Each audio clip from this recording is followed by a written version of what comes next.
মন্ত্রী তারেক রহমান সাহেবকে দেখলাম তিনি সবার সামনে মিডিয়ার সামনে ওপেনলি পাবলিক প্লেসে বলতেছেন যে আমার মাথায় হেলথ নেই, উনি আছেন।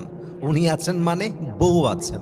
এই যে মিডিয়ার সামনে ওপেনলি পাবলিক প্লেসে একজন প্রধানমন্ত্রী হয়ে একটা কান্ট্রির প্রাইম মিনিস্টার হয়ে সবার সামনে বউকে ভালোবাসার কথাটা এক্সপ্রেস করার যে ব্যাপারটা, দ্যাট ইজ অ্যামেজিংলি অ্যাপ্রিসিয়েটেড। আমি সত্যি এটা দেখে মুগ্ধ হয়ে গেছি যে একজন প্রধানমন্ত্রী তার বউকে কতটা ভালোবাসলে, কতটা সম্মান করলে সবার সামনে ভালোবাসার কথাটা প্রকাশ করতে পারে।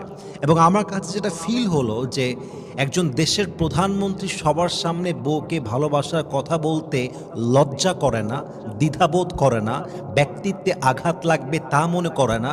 কিন্তু আমাদের দেশের কিছু ঝন্টু-পন্টু, সলিমউদ্দিন, কলিমউদ্দিন এরা নিজের বউকে পরিবারের সামনে ভালোবাসবে তো দূরের কথা, পরিবারের সামনে ভালোবাসা এক্সপ্রেস করবে তো দূরের কথা, এরা বউকে ২ পয়সা সম্মানও করতে চায় না। ঠিক কিনা বলেন?